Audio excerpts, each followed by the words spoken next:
Hey everybody, I'm Zach. And I'm Jesse. And you're watching Tesla Time News. Episode 212. On Now You Know.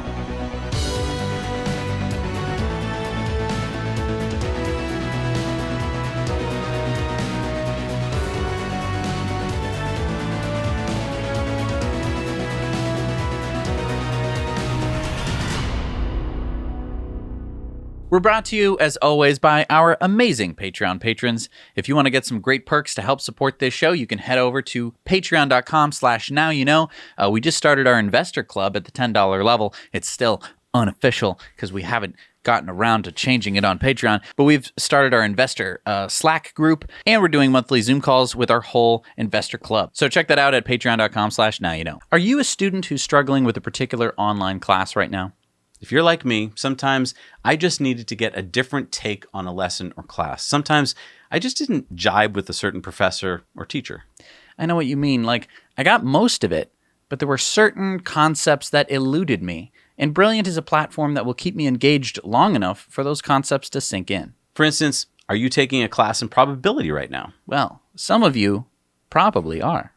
Then Brilliant's got your back with their Fundamentals of Probability class. Or maybe you're planning a trip to Vegas and want to dive into Brilliant's casino probability. Yeah, because the best way to learn and understand principles is by applying them yourself. And that's exactly what Brilliant.org allows you to do. For a lot less than you're probably going to lose to that casino. To support our channel and learn more about Brilliant.org, go to Brilliant.org/nowyouknow and sign up for free. And also, the first 200 people that go to that link will get 20% off the annual premium subscription.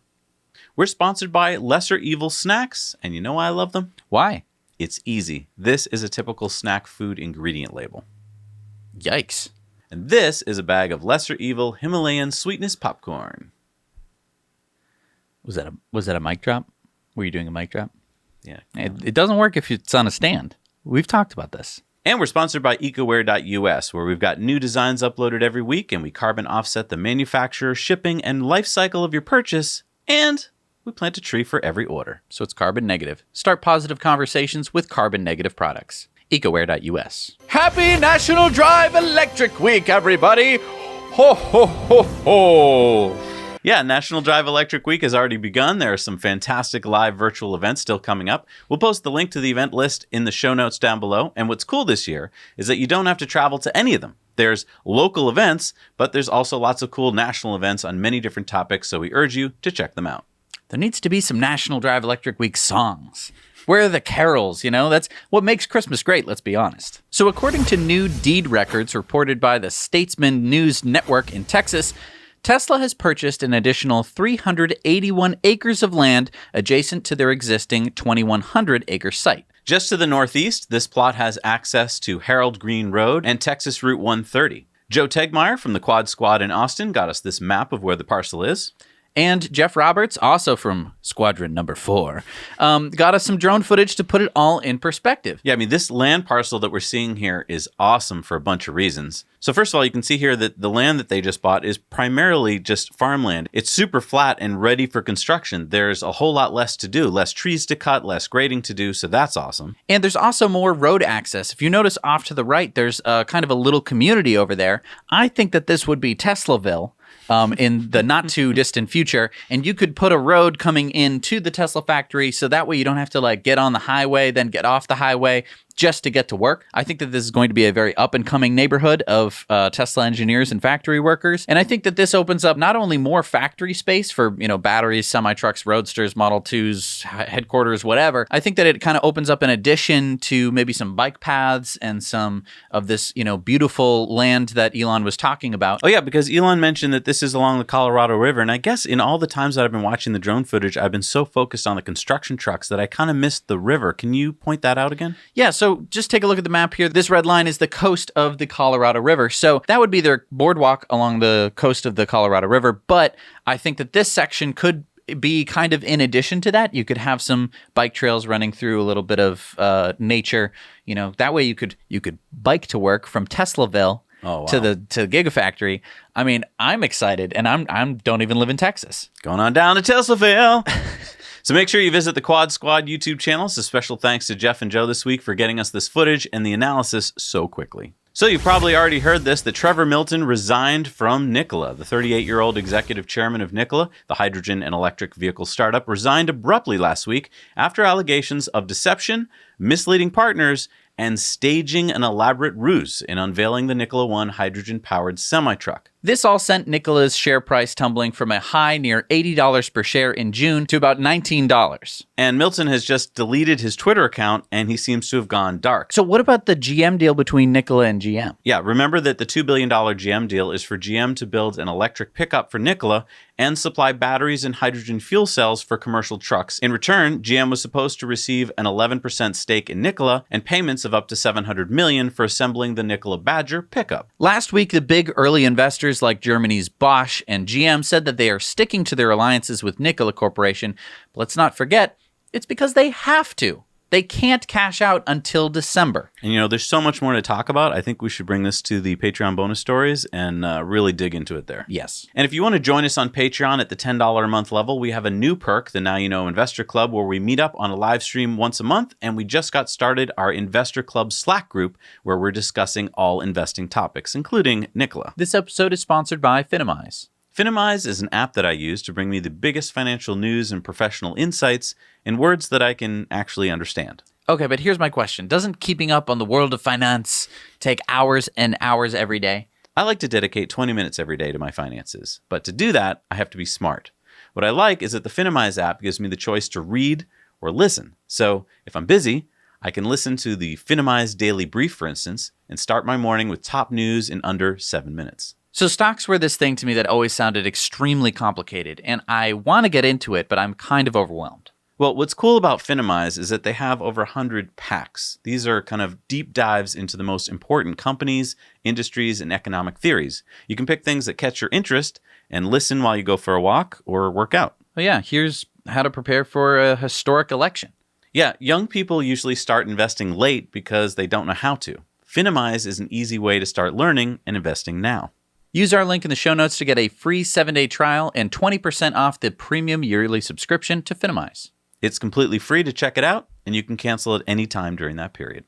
Thanks for showing me. That's cool. And while we're talking about Nikola, remember that Nikola has an outstanding lawsuit against Tesla for $2 billion, claiming that Tesla stole its truck design. Now, I'm no lawyer, but what I understand is that by suing Tesla, Nikola has opened up their patent to scrutiny, and that's exactly what Tesla has done. Last week, Tesla filed a response to the suit, claiming that Nikola actually stole their design of the Nikola One truck from Rimac designer Adriano Murdri, and that Nikola's patents are invalid. And here's a little snippet from Tesla's claim. Adriano Murdri is the designer of the Roadrunner concept truck. The Roadrunner truck is a hydrogen-powered concept truck.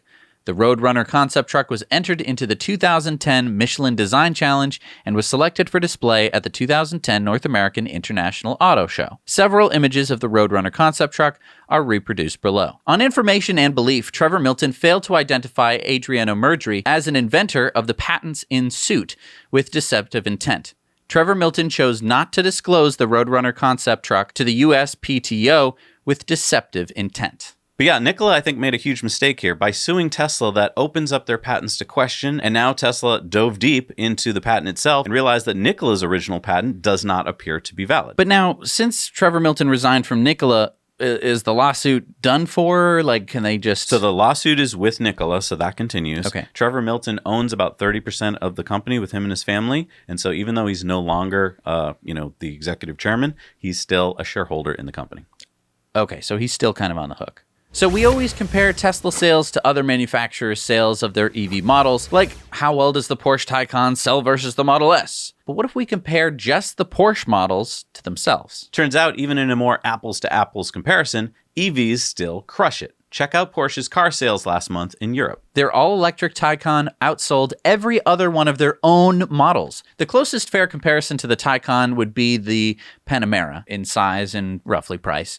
And look how the electric Taycan did. 1,183 sold versus 278 sold. That is a 71% difference. Yeah. I think that this kind of goes to show what we've been saying all along, which is that once you get people in an electric car, that's the car they're going to want to stay in. This is the Osborne effect. You can't release your EV version without influencing the rest of your customers to then want the EV version. Now, I think that this is actually good news for Porsche. You might be saying, oh no, but there are other car sales. I think that this is a good thing. It's going to start pushing them well past all of their ICE engines and going like, okay, the market is where the market is. And we made the Taycan. It's selling well. We're happy with that. Now let's start converting all of these other, especially their SUV is very popular. All of their other models, I think if they started converting them to EV, Porsche could be a completely EV company in just a few years. And I think this is why everyone got it wrong when they tried to predict what the EV curve would look like. They all thought it would be this kind of flat, boring curve. They didn't realize that once consumers heard about EVs, that's what they want. Some recently released documents show that a planned supercharger station in Pasadena will have Cybertruck stalls. Oh my gosh. This must mean that the Cybertruck is going to have faster supercharging. I bet like 1,000 kilowatt charging. Wow. Imagine that. That is great news. Okay, well, hold on there. So far, it seems like the spaces are just going to be bigger in order to accommodate the larger trucks. And if you take a look at the plans, it shows there being 20 Tesla version 3, 250 kilowatt supercharger stalls. Mm-hmm. And then if you look at the map of the plan, you'll see that there are 6 Cybertruck stalls and 14 regular supercharger stalls. So that would be 20, meaning that the Cybertruck stalls are just going to be 250 kilowatt. Oh, what's that weird one over there, number 20? Yeah, so there's actually a picture from the plan. This one's all by itself in the CCS charging realm. I think that that's a handicap spot. And so they gave it a little bit of extra space. And so to give the option to either car to park there, they put 2 chargers there. I think that's pretty neat. So California will ban sales of new gasoline-powered vehicles starting in 2035. Governor Gavin Newsom signed an executive order on Wednesday requiring all passenger cars sold in California to be zero-emission vehicles by 2035. Gavin Newsom said, "This is an economic opportunity, the opportunity to transform our economy across sectors, the opportunity to accelerate innovation and the entrepreneurial spirit." Medium and heavy-duty trucks will face a similar mandate by 2045. So 41% of California's emissions come from the transportation sector, and the biggest portion of that comes from personal vehicles. So is this the most perfect form of legislation that California could do? I don't know. What do you think? No, I mean, they couldn't have made it much sooner, let's be honest. If they had said, like, no gas cars next year, then there would have been, everyone would have thrown their hands up and said, we can't do it that fast. But here's the good thing. California is the biggest market. So the auto manufacturers are now like, oh, crap. In 15 years, there'll be no more ICE sales there. So we have to transition. And what are we going to do? Wait 15 years to transition? Right. I think that 15 years is kind of playing this fine line where if you do it too soon, the automakers can rant and rave and say, this is not fair. Can't believe it. No, I can't do that. You want me to clean my room? I can't do that. It's so hard. I have to do it today. By 15 years, if you're you can't make that same argument. But is 15 years soon enough? Because the problem is, people like me who care about the health of everyone on the planet goes, that's going to kill the world, and then it's not soon enough, and we're all going to die, and I can't. It's a compromise where kind of they're definitely pushing a little bit further back on people who care about the life of human civilization, which is a weird side to be on, but the people in power are the auto manufacturers. But here's what I'm a little worried about. This is an executive order, which means that the next governor of California, if they don't feel the same way, could just rescind this executive order. And there might be a lot of lobbying going on right now to get a governor in place that would do that. 15 years is a long time to have to maintain this order. This is a different kind of legislation than you would see the state legislature pass. Right. Now, maybe this will lead to that, which would be great, but I don't know if car companies right now are like, hey, don't worry about it. It's just an executive order. Right. We got 15 years to flip this thing. And that's, I think, the thing that I'm the most worried about is that this is kind of a toothless bill because the auto manufacturers know that if they wanted to, they could probably flip this. Yeah. But the positive news here is that it does get people talking about whether we should do this. And so some people are going to come out of the woodwork and disagree and say, that's ridiculous. They shouldn't do that. And everyone else can then say, well, why the heck do you think that? And then we can pick apart their arguments one by one and hopefully flip those people. Okay, so we didn't make it to the Shareholder or Battery Day this year, as a lot of us didn't, but Somi was there and she filmed it for us.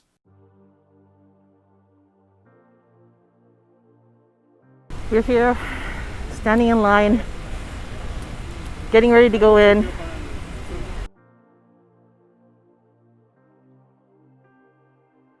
What's your name? I'm Harry. Okay. And where are you from? I'm from Australia. And what are you looking forward to the most? I'm looking forward to seeing the kind of pathway, the long-term pathway that Tesla's going to go down. And I think that this is going to be a really underrated event. I think that a lot of the mainstream media won't really get how important this is, and I think a lot of retail investors will. So I'm really excited to see that.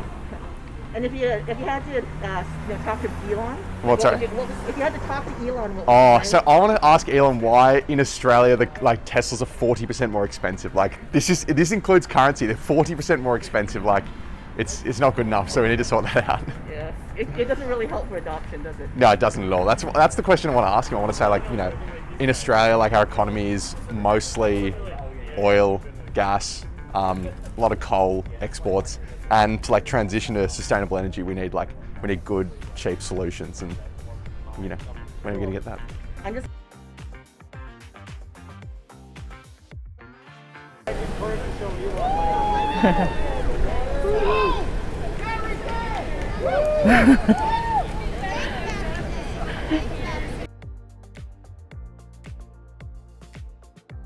So we've got this is crazy. I think this is going to be a drive-in movie. We have been assigned each a Tesla to sit in. We've got the Tesla, there it is.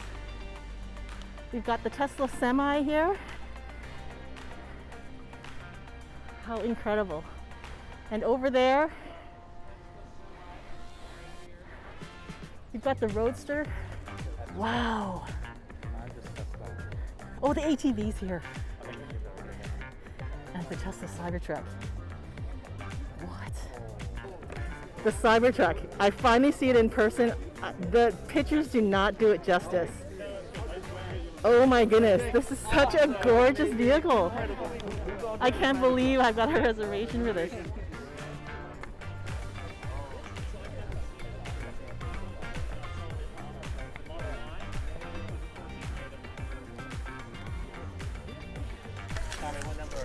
I am number, what is it, 97. Yeah, I guess the other two are all wise.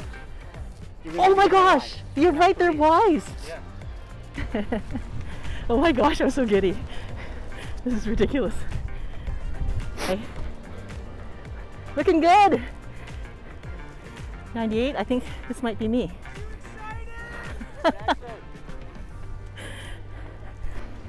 Excited for battery day? I'm so excited. Look at this. Wow. Incredible. Make sure you get to your car before the event starts and crank that air down. It is so hot. I am over the moon excited. Over the moon excited. So here's my room for the event. And there's a couple of really big advantages to having your own car to yourself.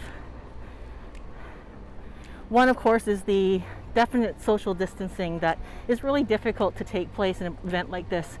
So this absolutely makes sure that you are safe. And the second thing, I can take my mask off during the event. Wow, that's a real gift.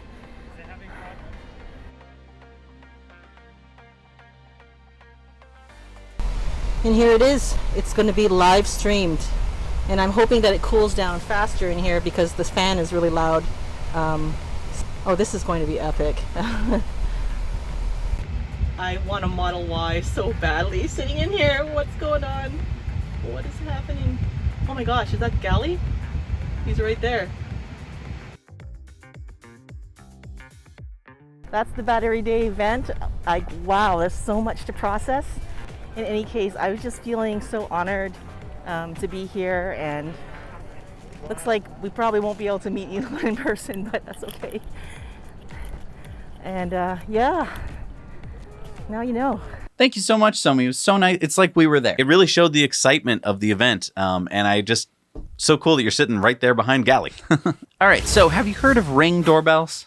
Yeah. The doorbells with the camera in it, right? Yeah. Well, now they're going to be making something which interfaces with your Tesla. I need a doorbell for my car? Well, no. Good question, though. Not that. It's called Ring Car Connect. And essentially, it is a smart hard drive that plugs into your car and interfaces with Sentry Mode. Oh. So unlike the thumb drive or SSD that you might plug into your USB port now, this would allow you to watch what is happening around your car in real time, supposedly, and to also watch Sentry events without being in your car or having to pull the thumb drive out of your car, go to a computer, plug it in, and then start to access the files that way. This sounds pretty cool. How much does it cost? It is $200 plus a data plan if you want to use this outside of the Wi-Fi range of your house. You had me at 200, but then you kind of lost me at data plan. Data plan, it does seem expensive. Now, here's the weird part. They didn't collaborate with Tesla in designing this. And here's where I have one little nagging bit of suspicion. Okay. We've talked to people who are kind of working on an open concept of this, using like a Raspberry Pi to plug into your thing, and even using data. And they told me basically that they can't live stream what is happening on the cameras of your car, that there is a massive delay, that the car's software is basically feeding the thumb drive, and it doesn't want to just give you live feeds. I can understand that. Which means that this Ring wouldn't be able to do that. Well, couldn't it just do it with a slight delay? It could, but I think that the only advantage of having this would be that the Ring app would be able to send you a notification when there was a Sentry Mode event. Currently, Tesla only sends you a notification if the alarm goes off. So that is if someone hits your car, it's happened to me once, or if someone smashes the window, or if it thinks that something is happening that it shouldn't be happening. But you said you get like 100 Sentry Mode events a day. Right. When I get in my car, it'll say something like, there were 5 Sentry Mode events that happened. And I only left my car for 20 minutes in a parking lot. That's because every car that drives by, every person that walks by is an event. Well, so here's the interesting part. If you can't get live video feed from your car, because you could kind of imagine that you could prevent someone from keying your car if only you could see what they were doing. If your car was like, a Sentry Mode event has alerted, and you're like, I parked my car somewhere that no one should be near it. And so you pull out your phone and you're watching, and some guy's, walking over, and he might do something. You could run outside and go, hey, stop right there. Or you could beep your horn. You could beep your horn. You could do a variety of factors if it was live. If it's not live, you're going to be running after the guy, which I don't recommend anyone do, and you wouldn't have stopped whatever they were going to do, whether they puncture your tires, scratch your car, dent it, whatever. Because either way, you would have a recording of the person doing whatever nefarious thing they did. Exactly. So here's the interesting thing. Tesla already has everything that Ring would be installing in your car. Oh. I mean, except for the SSD, which you are plugging into your car. But Tesla can talk to it because it's plugged into the USB port. It has a data connection. Oh, so you're saying Tesla could just incorporate this into the app? Yeah, without having to buy a $200 thing plus a data plan, which would probably cost like $15 a month. And Tesla could charge like an extra $5 a month for like the Premium Plus plan to cover this. Right, because right now there is the Premium Connectivity plan. And what you get is Netflix. You get a couple of other nice features like Google Maps, with the satellite imagery and stuff like that. So people are already paying for this. If you just tacked on an extra $5 to be able to view live stream footage of what's going on in your car, or just being able to see Sentry Mode footage from your phone, I think I would pay for that. It would only be $5 more, as opposed to having to buy a $200 item to install in your car and then having to pay a data plan on top of that when you're already paying for kind of a data plan from Tesla. So Tesla, just make us the VPs of special operations and we'll take care of this for you. Anyway, pre-orders of the Ring are launching on October 8th on Amazon. Deliveries are going to take place in 2021. And what I want to know is, down in the comments, please let us know if you want us to review this Ring thing. So Tesla is offering a performance upgrade to owners of Model Y long range. The upgrade can be purchased on the Tesla app. It's $2,000 for an improved 0 to 60 time from 4.8 seconds now up to 4.3 seconds. Wow, but a Model Y performance costs $10,000 more. How could it just cost $2,000? Well, keep in mind that a Model Y performance can do 0 to 60 in 3.5 seconds. It has a higher top speed. It has a lowered suspension. It's a different car. Oh, I see. So it's not the same, but is it worth it? That's a really dumb question. I'm sorry. That's a dumb question because it totally depends on the kind of person. Sure. If that's something that you care about and you had an extra $2,000 lying around, maybe that would be something that you'd do. Okay, but why is Tesla offering this?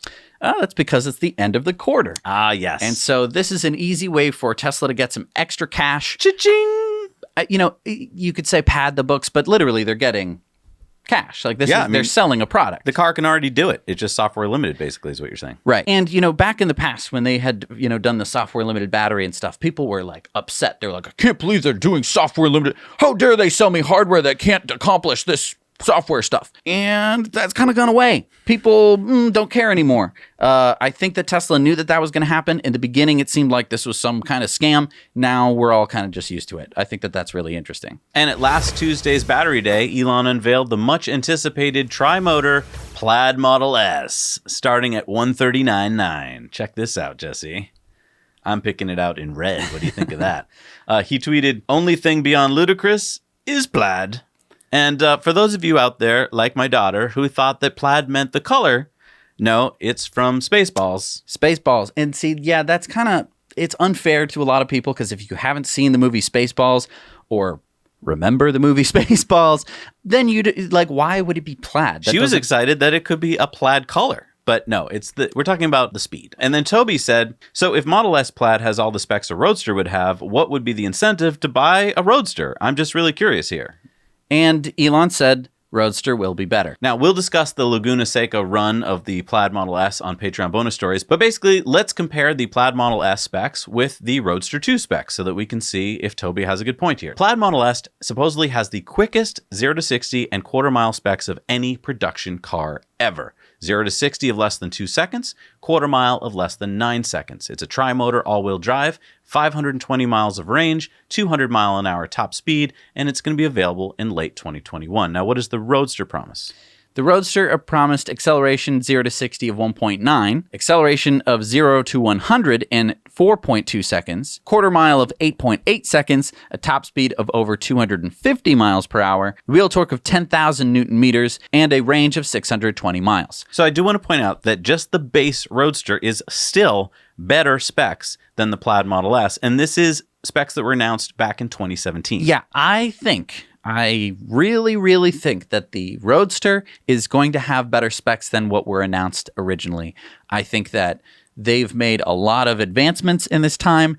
That is what they could have promised back in 2017. I think that they are going to be able to do a little bit better, at least in some department. I know that we're running into the limits of acceleration, of like what you can actually do with 4 tires on the road. But obviously you throw some rocket boosters on there and you're going to be accelerating faster. That's just physics. So Lordstown Motors has revealed the interior of their Endurance all-electric pickup truck due out next year. They say that they now have 40,000 reservations. So let's remind you, the base price is $52,500, EPA range of 250 miles, 4 electric hub motors, similar to the Rivian, 600 horsepower, 7,500 pounds of towing capacity, 5 seats, and get this, going to have 120 volt, 30 amp off-board power. What's that for? So that is for plugging in whatever you want, basically. It's going to be a little bit more powerful than a regular wall outlet in your home. So anything from refrigerators to TVs to chop saws. Yeah, I mean, you could have you could have a table saw in the middle of nowhere if you wanted. Yeah. It'll have level 2 charging at 7 kilowatts or level 3 DC charging and a top speed of, well, only 80 miles an hour. What? That's what they say. 80 miles? That seems low. Well, I mean, how much faster do you need to go in a pickup truck? Well, the pickup trucks I've seen on the highway really just want to go as fast as possible. And speaking of electric pickup trucks, Tesla Time News is sponsored by Cybertruck Owners Club. There you'll find a crowdsourced reservation tracker that you can update and find your place in line. And you can check out their website for Cybertruck news, discussions, and community for Cybertruck enthusiasts and future owners. And they have a 3D configurator allowing you to visualize the Cybertruck in any color, wrap, and logo both on-screen and in augmented reality. So the VW started selling the first edition of their all-electric SUV, the $44,000 ID4 in the US last Thursday. And get this, they sold out in just 8 hours. Wow. Where are you going? We're doing a show.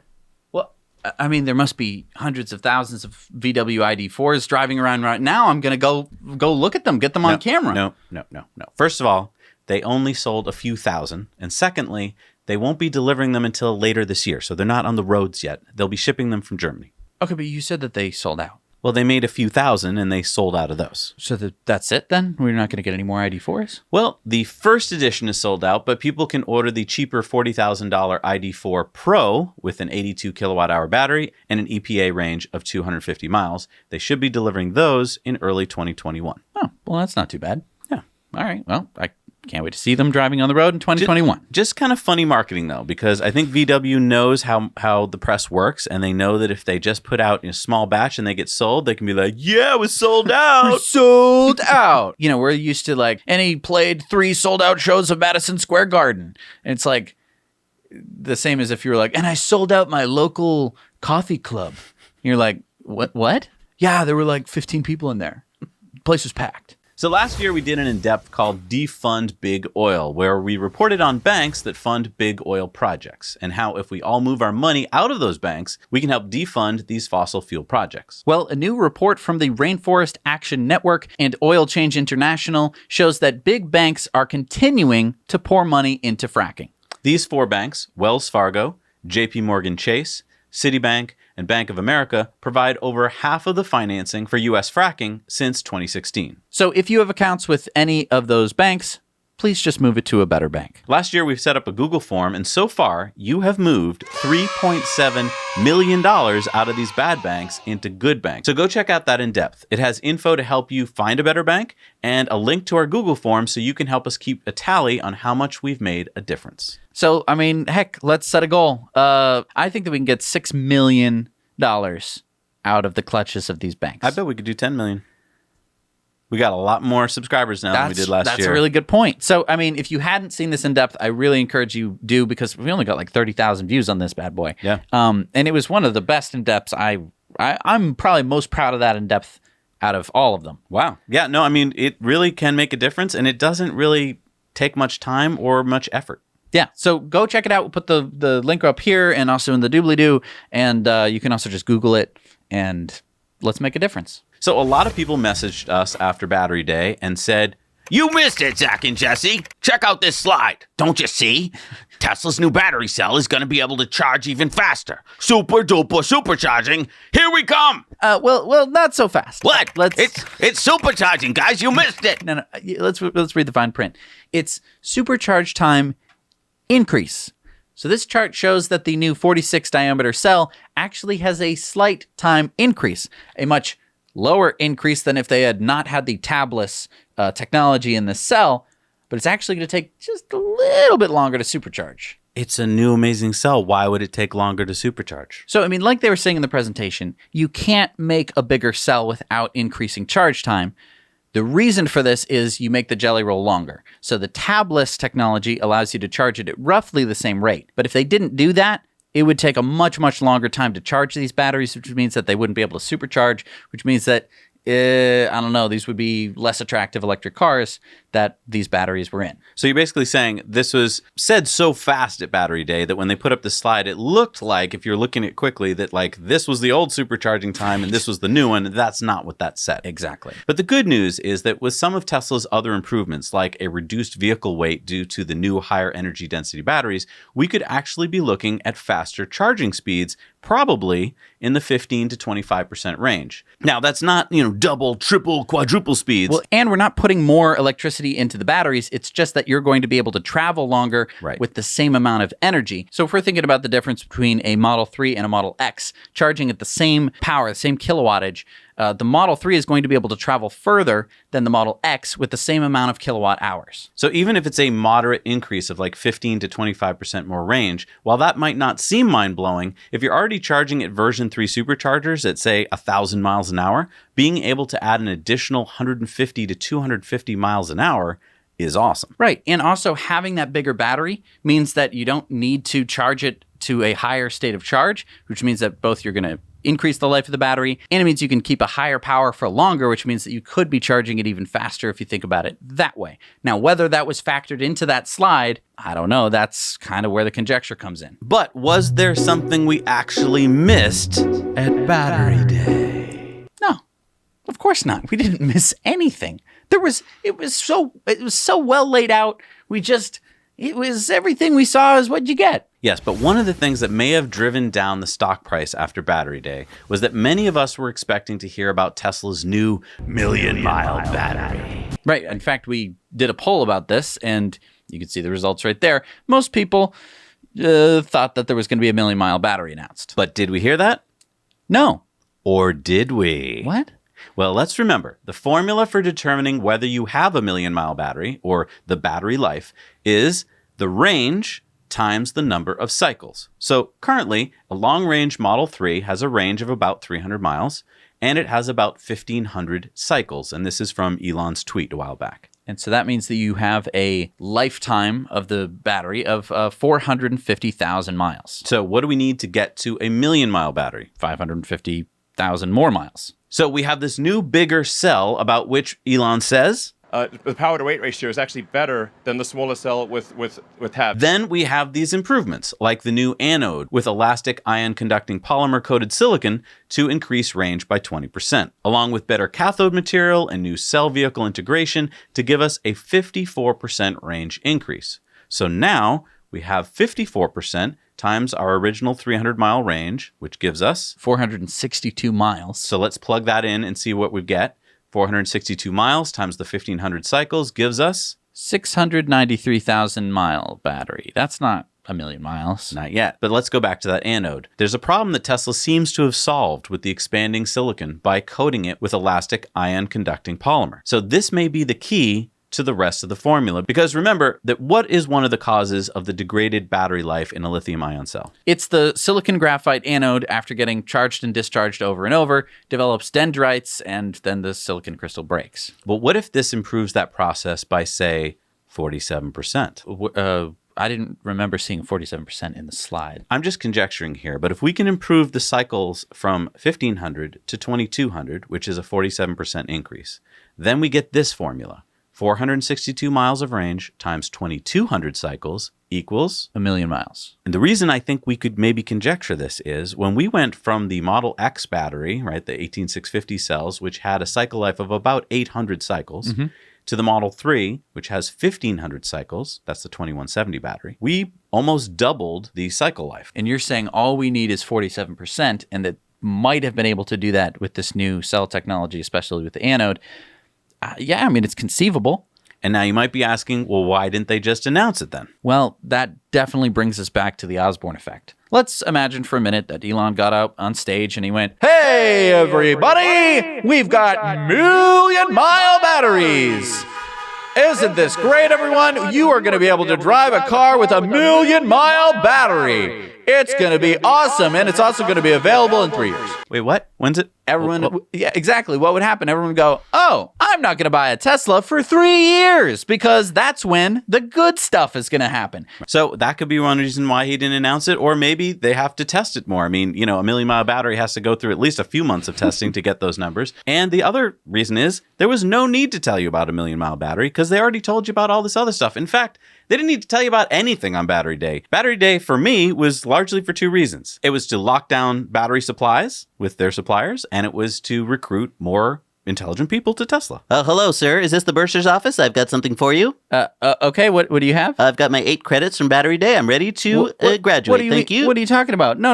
I took we my don't battery. offer this. I took my Battery Day online course, and I took all the tests afterwards. And here you go. I learned a lot about batteries. We don't accept credits from other schools. Tesla University? What is accredited? Yeah, but we don't accept credit. This is a college. Don't you know how college works? So if you want to get your friend off your back who's like, "Battery Day, you missed it," you can send them this clip, and hopefully they'll stop screaming at you. Yeah, head on over to our Now You Know Clips channel where we've got bite-sized clips made up for you so that you don't have to share the whole show. All right, Jesse, so check it out. Our friends over at Arcimoto have opened up the Configurator. Cool. So this is like the Deliverator, but the Configurator, it's like a, you know, when you go to the hardware store and there's all the paint. Well, yeah, it is like that. This is the Configurator. You can choose your Arcimoto how you want it to look. So, but it's online. Yeah. Oh, and you don't have to buy it. You can go play around. You can play around with it. Look at an Arc, see what kind of colors they got. They got a lot of colors. Yeah, so check it out. This is the one I came up with. Woo. Yeah, cardinal red with black accents. Wow. Let me see what the cheapest one I can get is. Okay. Wow, that's a pretty good price. It used to be, $19,900 to get an it's Arcimoto. $17,900 now. That came down in price a little bit. Yeah. I'm pretty happy with that. Use our referral code, by the way, because Gally and us were competing over at Hyperchange. Yeah, and I mean, we're gonna we got to him. beat him. We're gonna win for Come sure. on. Link to the configurator is down below. All right, it's time for Going Green. So California has passed another law this week. Governor Gavin Newsom has signed a first-in-the-nation law requiring plastic beverage containers to contain an increasing amount of recycled material. Under the law, companies that produce everything from sports drinks to soda to bottled water must use 15% recycled plastic in their bottles by 2022. 25% recycled plastic by 2025, and 50% recycled plastic by 2030. I think that this is an excellent law. I hope that there's enough verbiage in there that prevents them from just making a bunch of bottles, grinding them up in the factory, and then making the bottles again with this new recycled material. I hope that it's post-consumer waste recycling. That is the important stuff. But the biggest thing here is that because California is so big, I think that even states that don't have this law yet, which they don't, it'll still influence these manufacturers. Exactly. And that is the advantage of having such a big state like California be filled with people who care and can elect a governor who signs into law stuff that's like this. And it could increase the demand for recycled plastic. Into the future! So one of the biggest names in farm equipment like chainsaws, tractors, and motorcycles is finally moving to the electric side.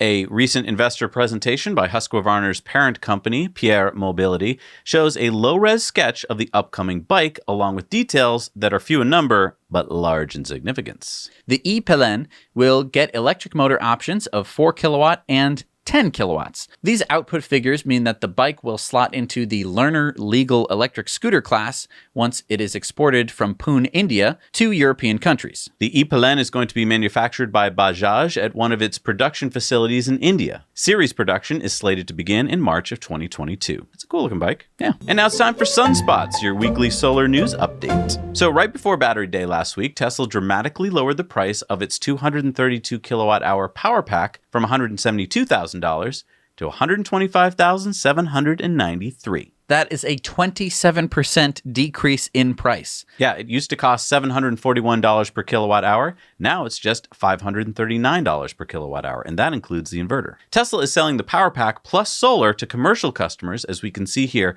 A 40 kilowatt solar system plus a power pack after incentives costs only $92,000. That has an estimated 25-year savings of $308,000. So, I know that we talk about putting solar on your house all the time, but this is amazing for businesses. Yeah. First of all, you're going to have backup power. So, you're easily going to be spending $30,000, $40,000 on a generator anyway. Right. Now you could actually be getting your electricity for cheaper. The power pack would allow you to charge up on the grid, but off-peak hours, which usually is, at night when you're not running all of your machinery.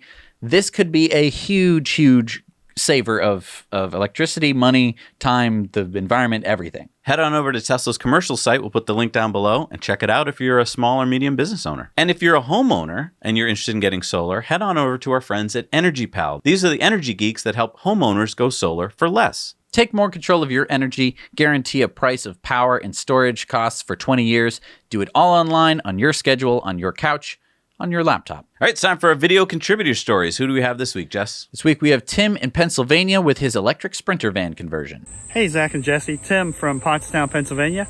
I'm going to show you my Tesla Model 3 battery installed in my Sprinter van build. And I'm going to show you what's all in. It's solar. It's going to be solar charged as well as EV charged. And I'll show you a little bit more about it. So here's a shot of the Tesla Model 3 battery pack with two 6 kilowatt chargers, 120 volts and 220 volt inverters. Showing you the screen here. This is the live charting data of each cell being monitored. This is just one cell being monitored.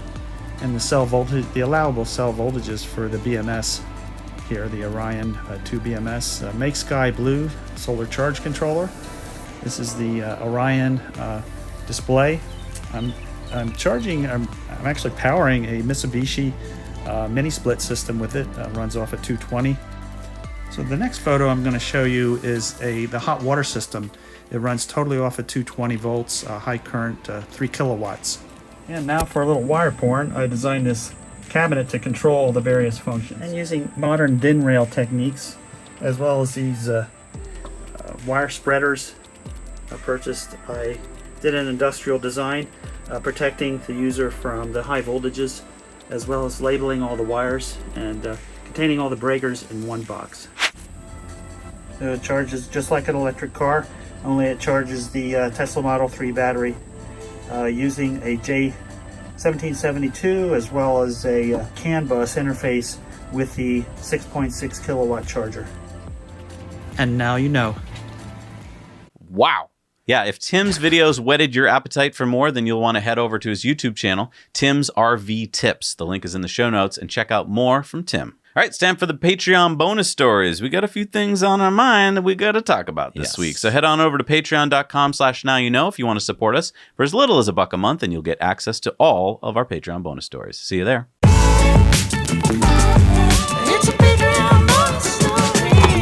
All right, we're back from the Patreon bonus stories. It's time for the shout-outs. What do we got? We've got C. Simmons, Thorsten Eschweiler, Wes Godfrey, Jolt Fulfillment System, Hans and Malden, Utvu, Adam Hamad, Chassel's Family Gun Club, LLC, William Stoley, Timothy Reddy, Tony De Villera, and Peter Dong. Thank you so much for supporting us. We can't do this show without you. All right, it's time for Elon's Tweets of the Week. What? Yeah, you remember that song from the 80s? What does this have to do with Elon's Twitter account? Oh, well, so Elon tweeted out Cybertruck, ATV, Roadster, and Semi, which spells cars. So it's sexy cars. Yes. That is the thing. But then what is this new one going to be? Oh, the Model 2? Yeah, Model 4. Sexy cars for you. Oh, and then the Model U? Yeah. Oh, interesting. It'll be a Ute. Why couldn't it be the Model 2 TOO, Sexy Cars 2? I don't know. If you have better ideas, put them in the comments because you probably have better ideas. All right, and then Gally said, damn, went on Yahoo Finance to talk Tesla, and it was a joke. Pretty lame that they do such little research and constantly taking an attacking negative tone against Tesla. Like you invite me to your show to talk about my favorite company in the world and then just shit on it? Whack. And Elon said, Yahoo Finance is as dumb as it sounds. And Yahoo Finance! And then Vip said, it's a perpetual machine of negativity and cynicism, most obvious in selection of headlines in Apple Stocks app, which are all sourced from Yahoo Finance. Elon said, pretty much. Then MCR28 said, just listen to Sandy. Elon said, yes. And then this tweet from Tech Burrito, F-15, Typhoon, and Tornado, and Elon said, jets are so cool. So then Hetty said, make an electric one like you said you wanted to in Iron Man 2. Elon said, maybe I will. And then Holmar's catalog said, Microsoft gets exclusive license for OpenAI's GPT-3 language model. I thought OpenAI was supposed to democratize this tech, not give Microsoft an exclusive license. And Elon said, this does seem like the opposite of open. OpenAI is essentially captured by Microsoft. So that sucks. Yeah. Because the whole point of OpenAI was that it would be open and that you wouldn't have one company, Microsoft, controlling AI, which we know is powerful and potentially extraordinarily human destructively harmful. What just happened? I mean, that's because we're using a Windows computer to edit this, and they heard. I mean, SpaceX tweeted out, completed a full duration test fire of the rapid vacuum engine at SpaceX's rocket development facility in McGregor, Texas. Check out that rocket. Yes. And here's another picture of it next to the sea level Raptor. So the big one is the vacuum engine, and the one on the left, the smaller one, is the one that you use at sea level to get you off the ground. The reason for that is the difference in air pressure between here on the surface, where you're going to launch the rockets from, to in space, where you want to keep the rocket efficient with a lot less air pressure, which means that when you explode stuff out the nozzle of your engine, it's going to go, whoa, there's a lot of space, I'm going to spread out. And you want to have a bell that will allow it to capture that energy into a forward momentum. Then Elon tweeted, Starship SN8 with rear body flaps, nose cone in front flaps next week, SN9 next month. First flight is to 15 kilometers or 50,000 feet. And then Everyday Astronaut said, how are they powered up? I know for a bit there was talk about motors just spinning hydraulic pumps, but you wanted it to eventually just be directly driven by the motors? Elon said, yes, the flaps are now directly driven by electric motors with a gearbox. No more hydraulics. And then Elon said, thanks, Tesla team, for great work on deliveries. For new owners, we super appreciate accommodating us on delivery timing. Definitely one of our toughest quarters in global logistics. And Kristen said, how can we help? Elon said, totally up to you, but if you head to a Tesla delivery center near you and may be able to help out new owners, that would be cool. And then John Carmack was tweeting about science fiction books, and he said, in very broad strokes, I like tales to inspire, not tales to condemn or even tales to caution. Others certainly have an appetite for tragic stories, to each their own. Elon said completely agree. So Elon likes positive science fiction stories because what is the point of science fiction if not to broaden the horizons of humankind? And then Tesla and the Gong said, Elon, we really wish to have the OG Cybertruck in all its glory here in Australia and not a smaller version, please. Folks, please petition Elon if you want that. Kindly RT, Aussie mates, and Elon said. If it passes Australian regulators, then sure. And then finally... In cars. Why are we we already did this tweet, right? No, this kind of wraps it up. Whole Mars Catalog said, Elon, are you guys making 4680 cells with 3 different cathodes? Or when you talked about a diversified approach, were you talking about your external suppliers? And Elon said, suppliers. We're only doing high-energy nickel ourselves, at least for now. Also, maybe the presentation wasn't clear that we've actually had our cells in packs driving cars for several months. Prototypes are trivial. Volume production is hard. So... the new battery cells were in cars, but not production cars, right? We're still talking prototypes. Yeah, he says prototypes are trivial, volume production is hard. I wish that he brought a production vehicle onto the stage with like maybe a little window cutout showing the batteries. Maybe it had like a glass floor on it so you could be like, whoa, look at all these battery cells. Because you know what would have gotten people to understand Battery Day a little bit better? It doesn't matter. Yeah, I'm glad that Battery Day was a stock flop. It was just a great buying opportunity because now the stock is pretty much back up to where it was before Battery Day. So, ha ha ha. All right, it's time for Community Mail Time. Community Mail Time. So our awesome patron Michael is showing off his Tesla Time News 200 episode shirt. Collector's item someday? I think so. Our buddy Kevin says, I've been meaning to send you these 3 photos as an example of my negative experiences refueling a diesel rental truck on our move from Wisconsin to Colorado in August. All the diesel fueling stations designed for semi-trucks will eventually require a Superfund to clean them up. Diesel fuel spilled on the ground, pumps filthy, etc. With this particular pump, there was diesel leaking from the handle. The pump on the next lane over was turned off with the hose and nozzle laying on the ground. I feel sorry for the career truck drivers who have their lives exposed constantly to these toxic liquids and poor air quality for hours on end. And one more thing. During this adventure, I learned about DEF, diesel exhaust fluid, which has its own tank on the passenger side of the cab. According to a diesel pickup owner I know, if a diesel vehicle runs out of DEF, it will either go into a limp home mode or stop running altogether. In other words, another complicated system to scrub the bad out of diesel exhaust. As I saw hundreds of diesel semis and pickup trucks during this 1,000-mile journey, I can't wait for the Tesla Semi and other EV trucks to eradicate all this constant source of pollution. The transition to EVs across all forms of transportation will definitely improve all our lives. And that is from Kevin, our buddy driving from Wisconsin to Colorado. Thank you. And our buddy MG sent us these photos from Shareholder Day. Look at that. Yeah. So a total of 275 Model Ys were sitting there at the Shareholder event. Pretty darn cool. That is awesome. And then our friend Joaquin went to go pick up his new Tesla, and he wanted to show us the touchless experience. So let's check it out. How you doing, Zach and Jesse? So I'm here at Tesla. I'm getting ready to take delivery of my Performance Model 3. I wanted to show you guys what the hands-free process looks like during the COVID-19, or during the pandemic. So let's see how it goes. So I've been here about 5 minutes and I just received a text message stating that my car is ready. So I'm going to, I think I just go in and check in and then I wait outside and they're gonna bring it to me. So I am just filling out my check portion. This is my financing part. I'm gonna fill out the check and give it to them.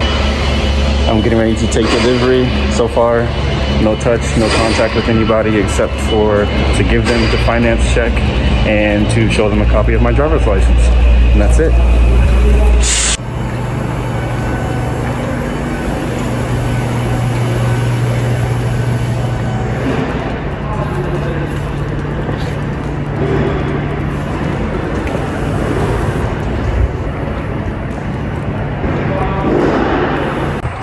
All right, Zach and Jesse, the delivery is complete. It was completely touchless. They adhere to all social distancing. And yes, here's the Performance Model 3. So don't be afraid to get your Tesla, even though COVID's going on. Tesla figured it out and it's a smooth process. All right, back to you. Now you know. Yeah, That's awesome. I think that's something that we kind of skim over, which is currently you can go pick up a car from Tesla without having to like go sit in a car dealership for hours on end like you normally do.